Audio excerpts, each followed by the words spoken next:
Entertainment.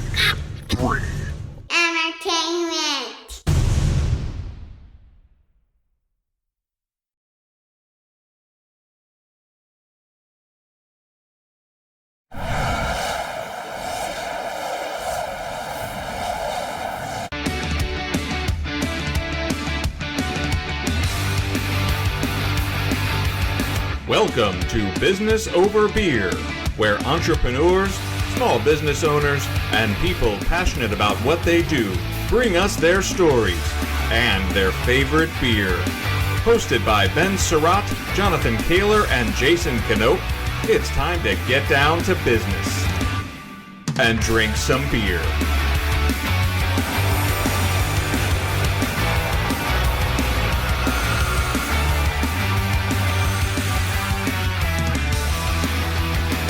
Hello everybody, and welcome to another episode of the second biggest podcast in the Pacific Northwest.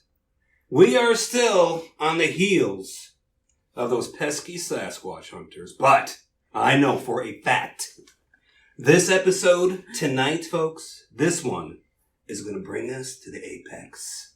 And we will reign supreme in the Pacific Northwest. Of course, this is Business Over Beer. I'm your co-host, Ben Surratt.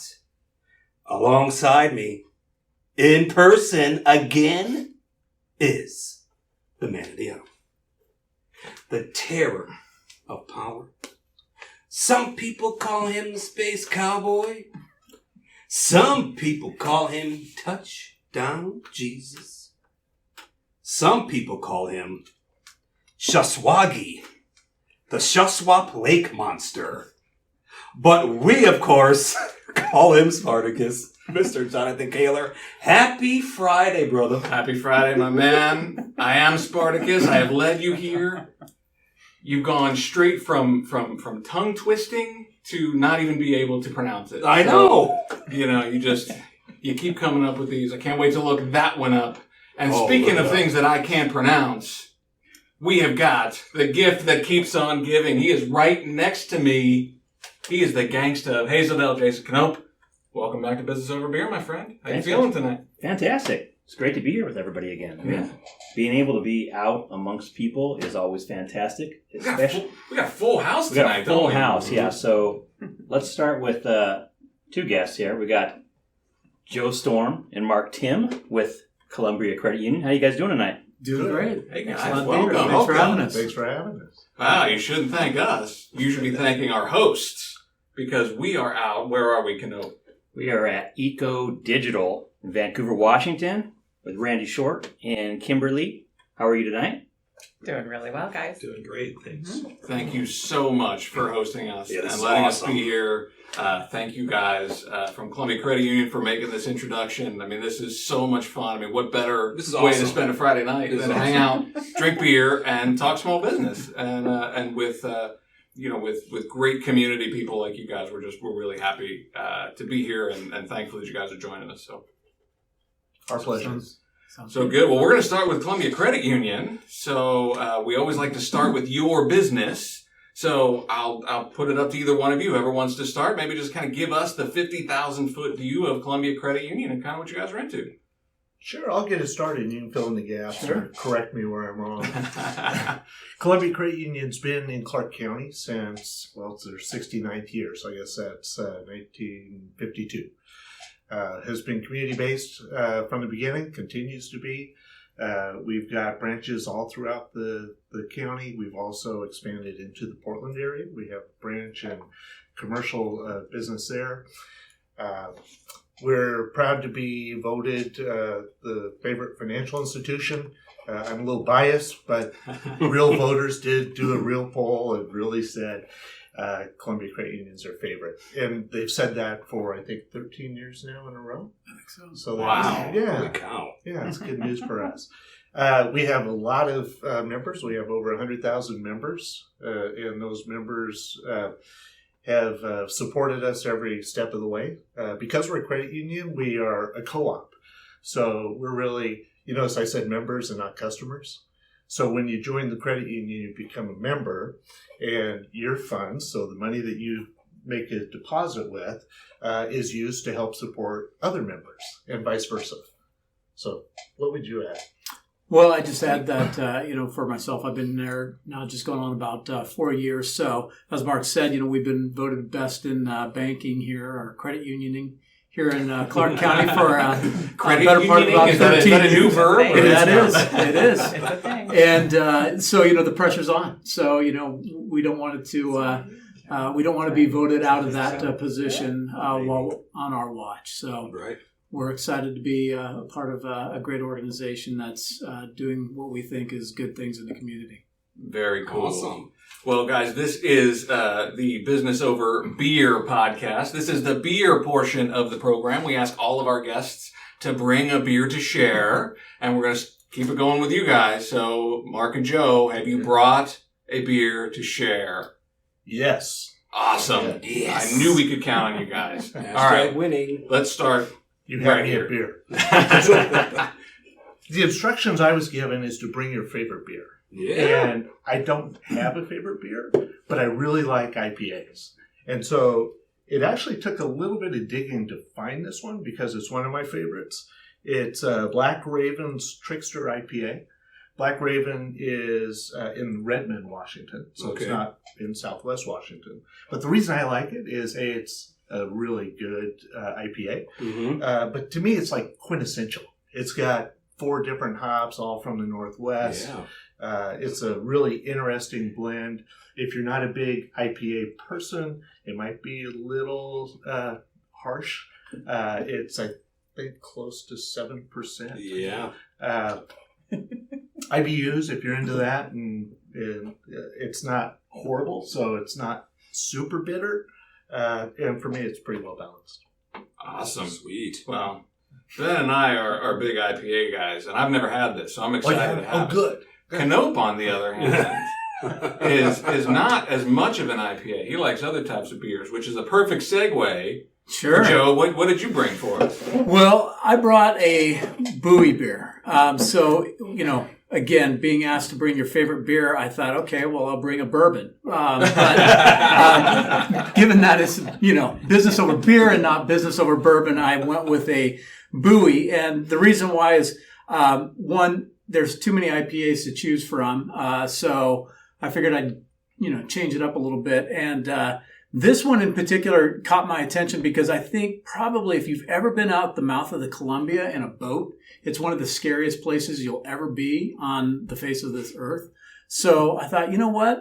This reminds me of being out there. So I wanted to bring this along and we'll give it a shot. Rock and roll. Awesome. Let's crack them open and see what we think. What's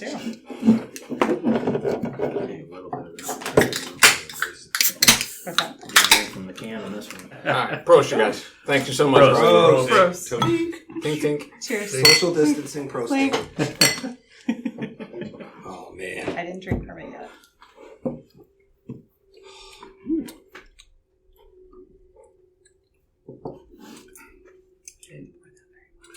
Go ahead, Ben. Kick us off. Oh, that's the booty. Man, that's so good. Everything that they described on the side of the can, well balanced, full hop flavor, citrusy and piney. Yes. That's it. It's delicious. It does the Pacific Northwest really good. It really is kind Man, of just that's- what you said, a quintessential Pacific Northwest IPA.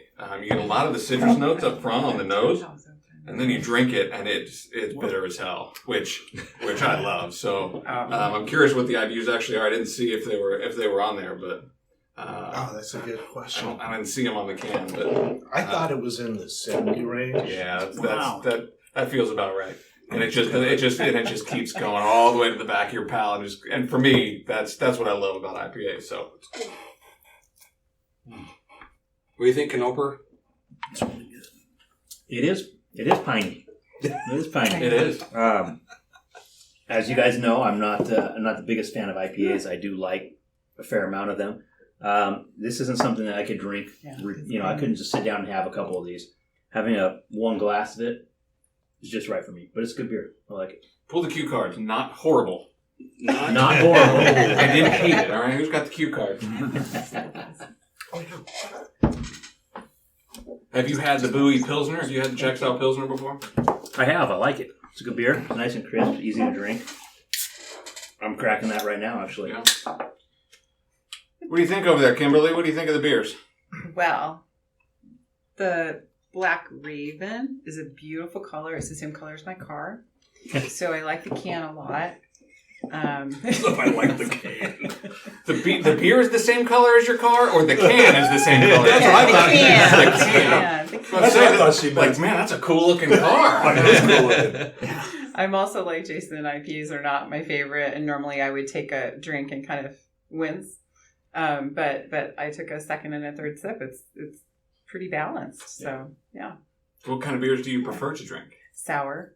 Oh I yeah. like sour beer or a nice dark porter like in the wintertime. No. So, yeah. Cool. Yeah. And the Bowie. Did you take some Pilsner? Bowie. Bowie's awesome. So I love Bowie. And Bowie is in Astoria. Mm-hmm. So right where you were talking about. So bobbing on the water. There on the pier. So, Mark and Joe, Yes. I know you kind of explained the difference between a credit union and a bank. I used to work at a credit union. A competitor, I'm not going to name names, but it was a local competitor of yours. But when I entered the credit union verse, I went from credit union to a bank. And the difference was, it was night and day.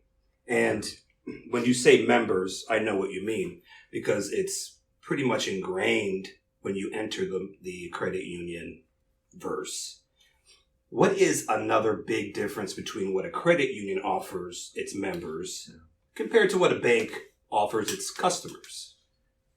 That's a really good question. So both Joe and I did the opposite.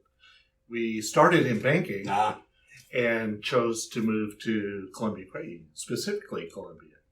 And the difference really is not only the way you're treated, but at our core, we're a nonprofit. So we don't have the same pressure as a lot of the banks, even the local or regional banks, still have that quarterly earnings pressure. Obviously, we have a responsibility to make sound decisions, to stay in business, to benefit our membership. But we don't have that every 90 days, what did you do for me? And, it's an easy thing for an ex-banker to say, but that really kind of incorporates or encompasses the bigger philosophy. The other thing that was different when we came is we do employee satisfaction surveys every other year. A national firm does these surveys for us, so there's no undue influence. And over 90%, I think it was 92% of our employees, like us or love us, would refer their friends and family to work for us. Wow. And that's a really, really high number. In fact, the survey company awarded Columbia Credit Union with the best-in-class award for that. So, I don't know if that answers your question, but really it's being a part of the community, making decisions so that we're actually helping people and not just helping the shareholders. Yeah. And does that translate into the people who work for the credit union, the tellers, the loan officers, and does that translate through them as well? And do you think that's the reason why you're having such success in winning all these awards, is because you're kind of implementing that into all of your work, the people you work for your business, or work for the credit union? Yeah, I'll take a stab at it. Maybe you can fill in the gaps. I think you hit it right on the head. I really do. I think that if you are an employee of Columbia Credit Union, you feel empowered to do what's right for your member. And so I get emails and phone calls all the time that say, hey, we've got this unusual situation. It seems like there should be a way that we can help, and we figure it out. And I'll tell you that I didn't feel that same empowerment up and down the entire string of command at other organizations. Yeah. So you guys, all through your mission and all through your website and all of your marketing materials, you guys really talk a lot about community and being being big in the community and serving small businesses. And, we hear a lot of that when we talk to small business owners, and everybody everybody's for small business and everybody's, we're all building community. Even we say it, right? So I want to hear from you, Joe. Maybe talk a little bit about how does that really manifest itself in your business? I mean, how do you guys really demonstrate that, and how do you become this staple of the community and help the community rise up, through your business? Sure. It's a good question. I think it starts with one, we've been able to identify key people in the financial institution world to come work here. And, and so the people that we've brought in have been instrumental in helping us achieve, our mission. And I'll speak specifically to the business community. And, I think I'll give a kind of an example of, where I think having the right people and having people bought into the mission to serve the community, the business community, came through about this time last year when the pandemic hit, and all of a sudden there was great uncertainty around what's going to happen in our community, the businesses, and the needs of a lot of different small businesses and how they're going to be impacted through this shutdown. And, Marc and I were spending a lot of hours having conversations back and forth about what are we going to do? What's going to be our response at Columbia Credit Union to this pandemic? And I'll never forget that we were having conversations with some vendors to how can we support, the businesses through the Paycheck Protection Program. And, there was, kind of nobody really knew what it was going to look like. And so there was really a lot of uncertainty about how we could launch this. And finally, it was about March 29th, I think, when we were on the phone with each other, we said, heck with this, we're just going to rally the troops and we're going to get it done ourselves. And from that day, on April 6th, we had started to launch our program for assisting small businesses. And we pulled in, and this is why I think, to answer your question with a long answer, is we were able to pull in a group of people, not only just lenders and the underwriters, but we were pulling people from our compliance, our branch support. Everybody was coming in to say, how can we help? Mm-hmm. And we pulled together probably, 24 people in short order to start administering these loans to small businesses to try to give some assurance to the community that we were here to support them. It was, choppy, when you're dealing with a government agency like the SBA at times, your guidance changes not only daily, but sometimes hourly of what you need to do and how you need to do it. And so we just rolled up our sleeves, put in a lot of hours to get it done. And I think that was a direct reflection of just the people at our core of our institution that we wanted to put the member first and get it done so that we can have a resolve to support the community. Wow. We're committed to making our members' lives better. And to your point, that's really a good example. People, it doesn't matter what department you're in. It's like, how can I help? What do we need to do? Yeah.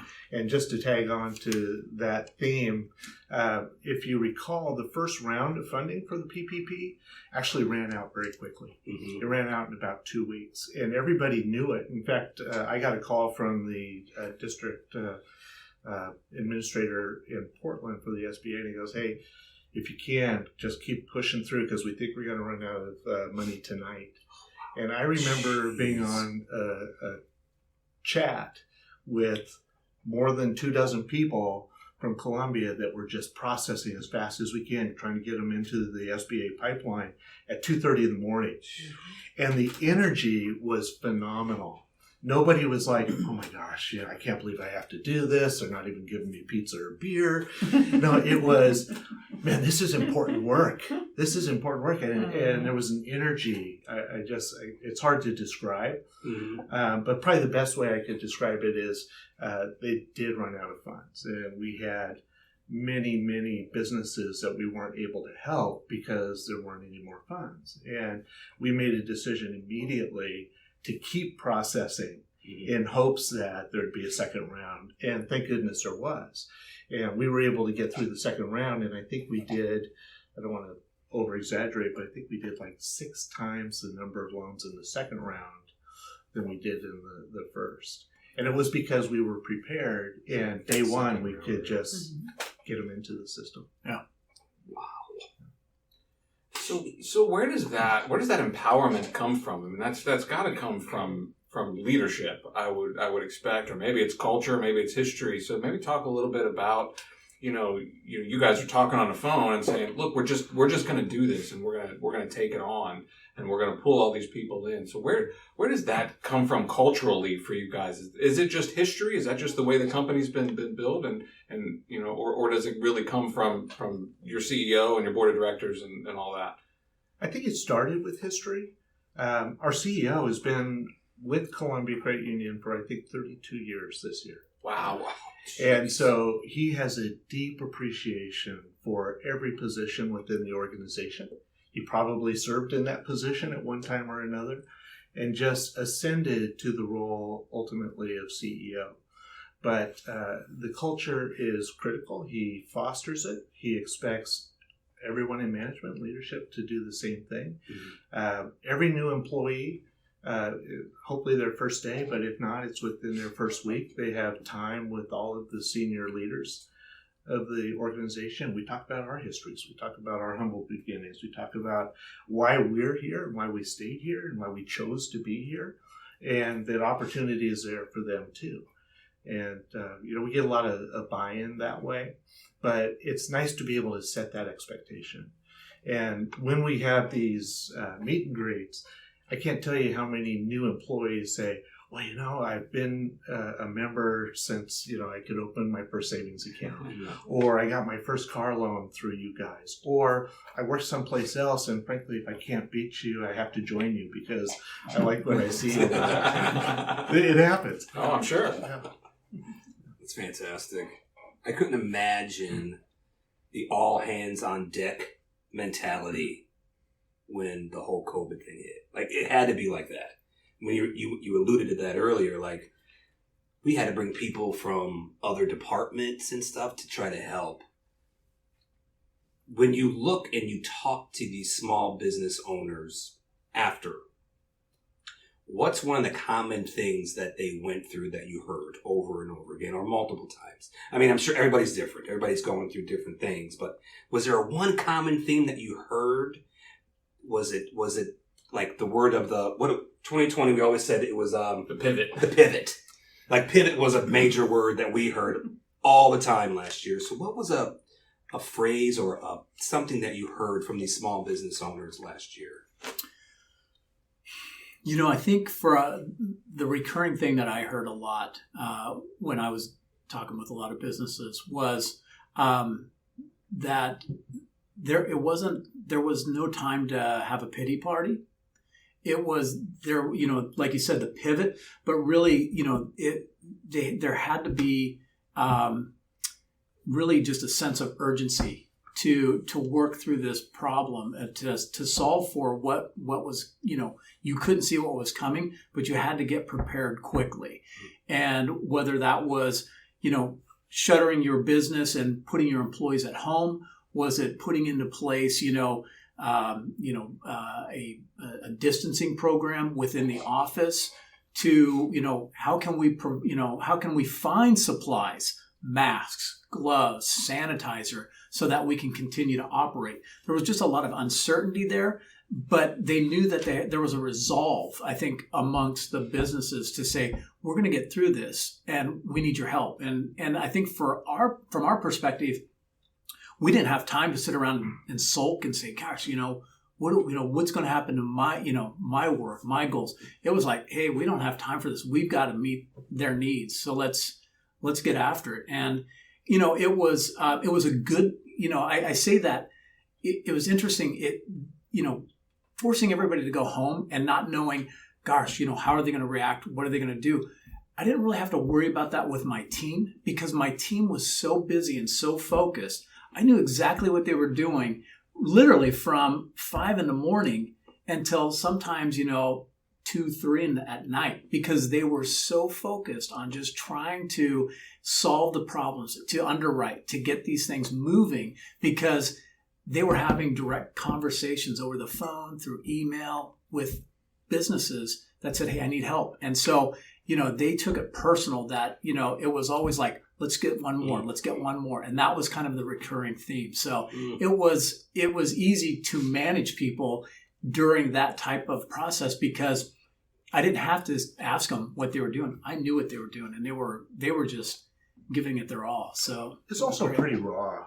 The recurring theme, pivot for sure, help was the first word that came to my mind. But the resolve was, failure is not an option. And remember, it's payroll protection. So this is really to save jobs. Mm-hmm. And so the emotion that we heard around, hey, this is my life's investment. This is, in some cases, I just opened 6 months ago. Mm-hmm. Or I've been around for a long time, but, we're a high volume, low margin business, and the volume's gone away. So what's that mean? And I want to make sure my employees have stability, that they have a place to come back to work to. So I think a lot of our folks got energy from that, from people that really were showing resolve. We are fortunate because we still had our paychecks coming in, but we were counting our success in jobs, not in number of loans or dollars that were laid out. Yeah. We, during that first round, we ended up administering about just over 600 loans and about 45 million in PPP funds.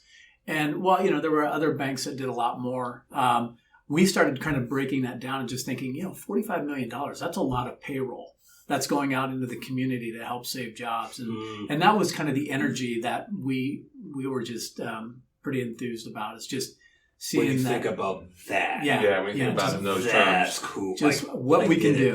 For sure. That was cool. We're in the risk business. You guys both have worked at banks before. We're supposed to manage risk, not avoid it. But it's hard to manage when you have so many unknowns. And you talked about the culture and the people, and we did too. It's just understood that we had to step up as an organization and do whatever we could. So, the PPP is a good example of that. We did what we called COVID skips. So if you had a consumer loan with us, your car loan, your boat loan, your personal loan, your home equity loan, a lot of people weren't able to make those payments. So we just said, look, all you have to do is tell us that you couldn't make your payment because you were impacted by COVID. It's not going to be a big grind. We're just going to chalk it up to that. And we gave up to 3 or 4 skips to individuals to help them out. And at its peak, there was a large percentage of our consumer portfolio that the members had to skip. And so, being at a financial institution, we look at that and say, well, okay, how far is this going to go? It's been a year and we thought it was going to be 2 weeks. But I'm really proud to say that our delinquencies and charge-offs, because we were able to make that commitment, has not spiked, has not gone out of control. People are doing the best they can, consumers and business owners to make it right. And I wouldn't probably know that if I wasn't at another institution, and I certainly wouldn't have felt empowered or have control to do it.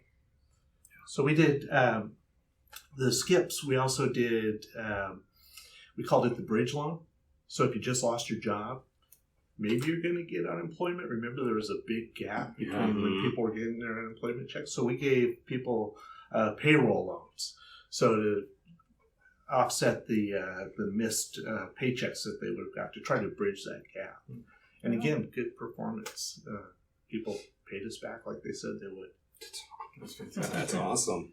So Kimberly and Randy, you guys are Columbia Credit Union customers.